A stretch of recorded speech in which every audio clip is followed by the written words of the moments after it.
क्या आपका दिल चाहता है घर पर मिले कोचिंग वाली पढ़ाई? तभी प्ले स्टोर से best technical academy app download करें।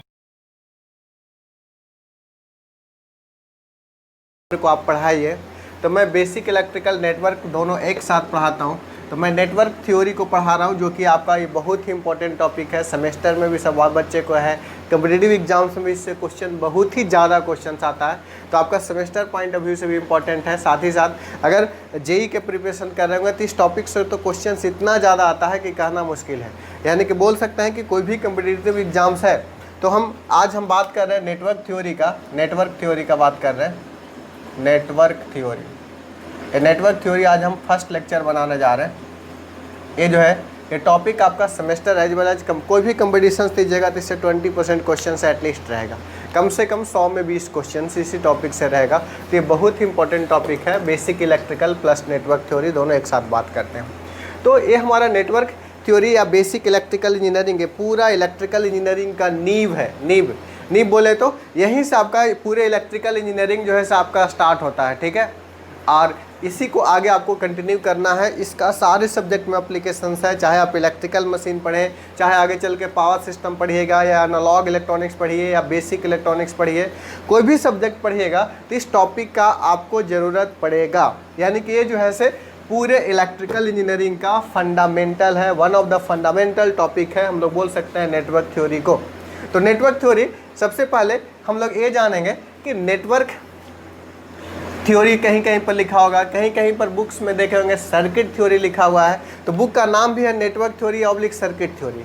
यानी कि कोई बुक सर्किट थ्योरी से लिखा रहता है, कोई नेटवर्क थ्योरी से लिखा रहता है। आखिर सर्किट और नेटवर्क में डिफरेंस क्या है, सबसे पहले जाने। भाई राइटर जो है से आपका मेन पेज पर आपको क्यों कोई सर्किट थ्योरी लिखता है, कोई नेटवर्क थ्योरी, आखिर दोनों में कोई अंतर तो जरूर होगा। What is difference between the circuit and network, ठीक है। अब हम बात करते हैं सर्किट में। तो सर्किट में जो होता है जितना भी एलिमेंट होगा सारे एलिमेंट से करंट फ्लो करेगा। XYZ जितना भी एलिमेंट होगा उससे सारे एलिमेंट से आपका करंट फ्लो करेगा। लेकिन नेटवर्क में एटलीस्ट वन एलिमेंट ऐसा होगा जिससे कि करंट फ्लो नहीं करेगा। बात समझ रहे हैं? एक या फिर ऐसा हर नेटवर्क जो है से आपका सर्किट नहीं हो सकता है, लेकिन सर्किट हो भी सकता है। लेकिन सर्किट जो है से नेटवर्क इस तरीके से हम लोग बात करेंगे। जैसे कि मान के चलिए कि सर्किट है वो नेटवर्क है, लेकिन हर नेटवर्क सर्किट नहीं है, क्योंकि सर्किट में एक ब्रांच ऐसा भी हो सकता है जिससे कि करंट फ्लो ना भी करे, लेकिन सर्किट में ऑल ब्रांच से होकर के क्या करता है, करंट का फ्लो करता है। आखिर कैसे सर्किट बनेगा, क्या आएगा? तो कुछ बेसिक इलेक्ट्रिकल एलिमेंट होगा। तो बेसिक इलेक्ट्रिकल एलिमेंट क्या होगा? फंडामेंटल एलिमेंट होगा। बेसिक इलेक्ट्रिकल एलिमेंट होगा, बेसिक इलेक्ट्रिकल एलिमेंट। कौन कौन सा बेसिक इलेक्ट्रिकल एलिमेंट है इसके बारे में चर्चा करते हैं। ये जो इलेक्ट्रिकल एलिमेंट है इसके बारे में आपको पढ़ना है कि बेसिक इलेक्ट्रिकल एलिमेंट आपका कौन कौन सा है। तो देखो हमारा सबसे पहले हम बात करेंगे वोल्टेज का। एक वोल्टेज है आपका इलेक्ट्रिकल एलिमेंट, एक आपका करंट है, दूसरा आपका क्या बताइए रजिस्टर है, और क्या बताइए आपका इंडक्टर है और कैपेसिटर। ये 5 फंडामेंटल इलेक्ट्रिकल एलिमेंट है। इसी 5 इलेक्ट्रिकल एलिमेंट से आपका पूरा इलेक्ट्रिकल इंजीनियरिंग बना है। नॉट ओनली नेटवर्क थ्योरी या सर्किट थ्योरी, पूरा इलेक्ट्रिकल इंजीनियरिंग में इसी RLC का एप्लीकेशंस होगा, वोल्टेज होगा, करंट होगा।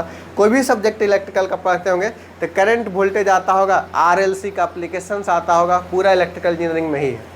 यानी कि ये जो है आपका इलेक्ट्रिकल फैमिली है, बोल सकते हैं कि आपका इलेक्ट्रिकल फैमिली है।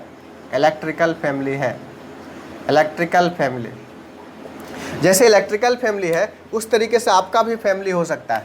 जैसे कि आपका फैमिली क्या कौन कौन सा होंगे? आवर फैमिली, हमारा फैमिली में कौन कौन सा होंगे? आपका फादर होंगे, आपका हो सकता है मदर होंगे, आपका हो सकता है भाई होंगे, बॉयज होंगे, हो सकता है बॉयज सन होगा, हो सकता है कि गर्ल्स होगा, ये हो सकता है गर्ल्स होगा।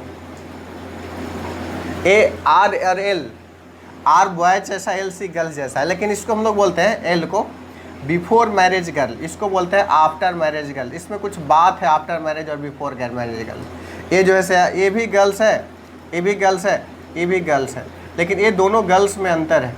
ये दोनों गर्ल्स अंतर है। ये शादी के पहले की गर्ल्स है, यानी कि बोल सकते हैं कि बिफोर मैरिज, ये आफ्टर मैरिज वोमेन हो गई, ये आफ्टर मैरिज गर्ल्स है। आखिर ये दोनों में रीजन्स कुछ है, इसलिए हम लोग ऐसा बात कर रहे हैं। देखिए हम लोग ये आपका इलेक्ट्रिकल फैमिली ऐसा है, आपका फैमिली से मिलता जुलता है। कैसे? जैसे कि देखिए, आप पढ़े होंगे, कोई भी मान लीजिए एक कंडक्टर है, इस कंडक्टर में करंट फ्लो कब करेगा बताइए? जब इस दो पॉइंट के बीच पोटेंशियल डिफरेंस होगा। पोटेंशियल डिफरेंस होगा तभी करंट फ्लो करेगा। यस या नो? यानी कि कहने का मतलब जब तक विभवांतर नहीं होगा, विभवों का अंतर पोटेंशियल डिफरेंस नहीं होगा, तब तक इससे विद्युत धारा इलेक्ट्रिक करंट फ्लो नहीं करेगा। तो इलेक्ट्रिक करंट फ्लो करने के लिए वोल्टेज होना जरूरी है। अगर वोल्टेज नहीं होगा तो इलेक्ट्रिक करंट आपका फ्लो नहीं करेगा। यानी कि बोल सकते हैं कि आपके फैमिली मेंबर्स में सबसे पहले आपके घर में पापा होंगे, आफ्टर मैरिज मम्मी आई होगी। बात समझ रहे हैं? यानी कि जब तक पोटेंशियल डिफरेंस नहीं होगा तब तक करंट नहीं फ्लो करेगा, करंट बाद में आया है। इसी तरीके से आपका फैमिली मेंबर सबसे पहला फादर है, इसलिए वोल्टेज को फादर से कंपेयर किया है और करंट को किससे कंपेयर किया है? मदर को, क्योंकि शादी के बाद मदर आई है। तो जब तक पोटेंशियल डिफरेंस नहीं होगा, अब ऐसा कोई घर होगा क्या कि उसमें कोई लड़का ही नहीं हो, कोई शादी, कोई ऐसे ही अब बहू उसमें आ जाए? ऐसा पॉसिबल है क्या? नहीं ना, बिल्कुल नहीं ना पॉसिबल है। यानी कि बिना वोल्टेज का करंट नहीं हो सकता है, और बिना कोई लड़का तो शादी किससे होगा भाई? समझ रहे हैं बात को? तो इसलिए वोल्टेज को फादर और करंट को मदर, यानी कि बिना पोटेंशियल डिफरेंस का करंट फ्लो नहीं कर सकता है। देखिए, बेसिक इलेक्ट्रिकल इंजीनियरिंग जो है, नेटवर्क जो है, आपका बहुत ही इंपॉर्टेंट टॉपिक है, बहुत ही इंटरेस्टिंग है, आसान है, इसको आप बहुत आसानी से आप समझ सकते हैं, इसमें कहीं पर कोई डिफिकल्टीज नहीं है। बात समझे?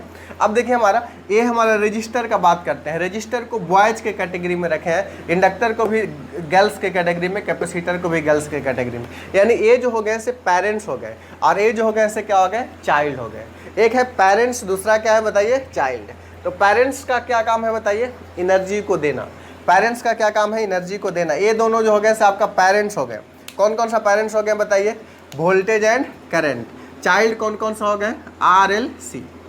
अब बताइए, आप यदि मान लीजिए कि फॉर एग्जांपल कहीं पर पटना में रह रहे होंगे, या फिर इलाहाबाद रह रहे होंगे, कानपुर रह रहे होंगे, या फिर दिल्ली रह रहे होंगे, कहीं भी कोई भी सिटी में, तो आप घर से पैसा लेते होंगे पापा मम्मी से, तो आप क्या हो गए? चाइल्ड हो गए। और पापा मम्मी आपको क्या हो गए? पेरेंट्स हो गए। तो पेरेंट्स पर आप क्या है? डिपेंडेंट है। तो जो आपको दे रहे हो क्या हो गए? सोर्स। आप लोग चाइल्ड हो गए, उसको बोलेंगे सिंक। हमारा सोर्स उसको बोलते हैं जो कि देने वाला होता है, सिंक उसको बोलते हैं कि लेने वाला होता है। तो चाइल्ड को हम लोग, ये जो है से वोल्टेज करंट, इसको हम लोग क्या बोलेंगे बताइए? सोर्स बोलेंगे, जिसको हम लोग सोर्स बोलेंगे। और RLC को बोलेंगे हम लोग सिंक बोलेंगे। और सोर्स को हम लोग एक्टिव एलिमेंट बोलते हैं, यानी कि आपका पेमेंट पैसा कहाँ से आ रहा है बताइए? पापा मम्मी से आ रहा है। तो source is also called as the active element. Source is also called as the active element का बात करेंगे, ठीक है। और sink is also called as the passive element का बात करेंगे। Sink is also called as the passive element. और सोर्स जो होगा से क्या होगा बताइए? एक्टिव एलिमेंट होगा। सिंक जो होगा से पैसिव एलिमेंट, यानी देने वाला हमेशा एक्टिव होता है और लेने वाला हमेशा क्या होता है? पैसिव होता है। पैसिव क्या होता है? मरा हुआ पहले से रहता है, किसी दूसरे से लेगा तो जिंदा होगा। यानी कि क्या लेता है? तो एनर्जी लेता है। वोल्टेज और करंट से RLC क्या लेता है? एनर्जी लेता है। अब ये हमारा चाइल्ड के कैटेगरी में इसीलिए रखें इसको सिंक, इसीलिए बोल रहे हैं। और sink is also called as the passive element. बात समझ में आया? नेक्स्ट हम बात कर रहे हैं, ये जो रजिस्टर को हम लोग बॉयज के कैटेगरी में क्यों रखे हैं, इंडक्टर को गर्ल्स के कैटेगरी में क्यों रखे हैं, कैपेसिटर को भी गर्ल्स के कैटेगरी में क्यों रखे हैं? रजिस्टर का काम ये होता है, जो भी एनर्जी सोर्स से लेता है, लेता और खा जाता है, लेता है और क्या करता है? खा जाता है। खा जाना को इलेक्ट्रिकल टर्म में बोलेंगे एनर्जी का ड्रॉप करना, वोल्टेज का ड्रॉप करना। यानी कि इससे एनर्जी लेता है और वोल्टेज को क्या करता है? ड्रॉप कर देता है। इसलिए रजिस्टर को बोलते हैं क्या? Dropping element. इसलिए register is also called as the R is called as the dropping element. R is called as the dropping element. DROPING dropping element. क्यों? क्योंकि सोर्स से एनर्जी लेता है और ड्रॉप कर देता है। जबकि L और C को गर्ल्स के कैटेगरी में क्यों रखे हैं? L और C एनर्जी लेता है, कुछ ड्रॉप भी करता है, साथ ही साथ कुछ स्टोर भी करता है। तो L और C is called as the क्या बताइए? Storing element. इसको हम लोग क्या बोलेंगे बताइए? Storing element. तो R को बोलेंगे dropping element, L and C को क्या बोलेंगे हम लोग बताइए? स्टोरिंग एलिमेंट बोलेंगे। अब देखिए, हमारा R is the dropping element, L and C is the क्या है बताइए? Storing element. इसको गर्ल्स के कैटेगरी में क्यों रखेंगे? क्योंकि गर्ल्स अगर पापा मम्मी से पैसा ले भी रही है तो उसको सेविंग करने का आदत होता है। और बॉयज क्या होता है, अगर पापा मम्मी से पैसे ले रहे हैं तो बॉयज का नेचर होता है कि कभी 30 तारीख महीना नहीं चलेगा, 20, 22, 25 होते होते तक में सारा पैसा खत्म हो जाता है। हो सकता है बगल वाले रूम का फ्रेंड से हो सकता है कि पैसा भी लेना पड़े उधारी कि भाई मेरा आएगा तो दे देंगे, लेकिन गर्ल्स का क्या ऐसा नेचर होता है कि गर्ल्स कुछ भी हो हर हाल में पैसा का कुछ न कुछ सेव करेगी, भले ही गोलगप्पा खाने के लिए क्यों न रख ले, बट इन लोगों का ऐसा नेचर होता है। बात समझे। अब हमारा ये जो है एल और सी को इसीलिए हम लोग ड्रॉपिंग स्टोरिंग एलिमेंट, आर को इसीलिए हम लोग क्या बोले ड्रॉपिंग एलिमेंट, और इसका नेचर लड़का से मिलता है और ये दोनों को गर्ल्स से नेचर मिलता है। अब इसमें हम दो कैटेगरी रखे हैं, before marriage girls, after marriage girls. देखो ध्यान दो, अब इसमें इंपॉर्टेंट है। अब देखिए इसको बिफोर मैरिज गर्ल्स इसलिए बोल रहे हैं कि इंडक्टर जो है ड्यूरिंग चार्जिंग जो पोलैरिटी रहता है डिस्चार्जिंग के दौरान अपना पोलैरिटी चेंज कर देता है, लेकिन कैपेसिटर जो होता है जो पोलैरिटी चार्जिंग के दौरान होता है वही क्या होता है डिस्चार्जिंग के दौरान भी वही पोलैरिटी रहता है। यानी कि ये जो है से इट चेंजेज इट्स पोलैरिटी, ये अपना पोलैरिटी को चेंज कर लेता है। सपोज चार्जिंग के दौरान यदि प्लस माइनस होगा इंडक्टर में तो डिस्चार्जिंग के दौरान क्या होगा माइनस प्लस हो जाएगा। पावर इलेक्ट्रॉनिक्स में इसका विशेष एप्लीकेशन है। जबकि कैपेसिटर में क्या होता है चार्जिंग के दौरान जो पोलैरिटी है डिस्चार्जिंग के दौरान भी वही पोलैरिटी रहेगा। इसका ये मतलब हुआ it never change polarity, change नहीं करता। इन द सेम वे इसको बिफोर मैरिज गर्ल्स हम लोग देखे हैं, समझ ही गए होंगे, ज़्यादा धोखेबाज है। आफ्टर मैरिज गर्ल्स बहुत कम धोखेबाज है, रेयर केस में ब्रेकअप होता है। बात समझ रहे हैं, ध्यान दें। ये बिफोर मैरिज गर्ल्स है, क्या है बताइए, आफ्टर मैरिज गर्ल्स है। जस्ट आई एम जोकिंग कि remember in your mind, just set कर जाए, इसलिए मैं ऐसा एग्जाम्पल लेता हूँ आपका दिमाग में सेट कर जाए। अब देखिए हमारा फिर से रिवाइज करते हैं क्विक रिविजन्स कि वोल्टेज करंट आपका क्या है, सोर्स का क्या काम होता है बताइए, एनर्जी को देना। और RLC क्या है, सिंक का क्या काम होता है, एनर्जी को लेना। यानी कि सोर्स का क्या काम होता है बताइए, सोर्स क्या करता है, सोर्स या एक्टिव एलिमेंट डिलीवर्ड मतलब देना, डिलीवर्ड एनर्जी टू किसको, सिंक या पैसिव एलिमेंट। क्लियर, सिंक या फिर क्या बोलेंगे बताओ, passive element. What about the sink या फिर बोलेंगे पैसिव एलिमेंट। ये क्या करेगा बताओ, अब्जॉर्ब करेगा। लेना मतलब क्या, अब्जॉर्ब करना, अब्जॉर्ब एनर्जी फ्रॉम, किससे बताओ, किससे एनर्जी लेगा, फ्रॉम बताइए, फ्रॉम सोर्स से एनर्जी लेगा।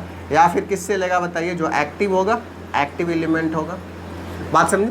तो आपसे कोई सर्किट दे देगा, पूछेगा number of energy storage element कितना है, तो जितना इंडक्टर कैपेसिटर होगा उतना ही क्या होगा, एनर्जी स्टोरेज एलिमेंट होगा। एनर्जी स्टोरेज एलिमेंट में कौन कौन सा बताइए, एल एंड सी है। एनर्जी ड्रॉपिंग एलिमेंट में क्या है बताइए, आर है। और सोर्स में कौन कौन सा है, वोल्टेज एंड करंट है। तो ये इस इलेक्ट्रिकल एलिमेंट में हम लोग फुल डिटेल्स पढ़ेंगे, किसके बारे में, वोल्टेज के बारे में डिटेल्स में पढ़ेंगे, करंट के बारे में डिटेल्स में पढ़ेंगे, इंडक्टर के बारे में डिटेल्स पढ़ेंगे, रजिस्टर के बारे में डिटेल पढ़ेंगे, कैपेसिटर के बारे में डिटेल पढ़ेंगे। ये सब सारे टॉपिक हम लोग डिटेल्स में पढ़ेंगे, बिल्कुल अच्छे तरीके से हम लोग इसको A to Z लेक्चर्स हम लोग कंप्लीट करेंगे। तो अगले लेक्चर्स में हम लोग बेसिकली ये जो सर्किट एलिमेंट है, ये इलेक्ट्रिकल एलिमेंट बोले या फिर इसी को हम लोग सर्किट एलिमेंट बोलेंगे।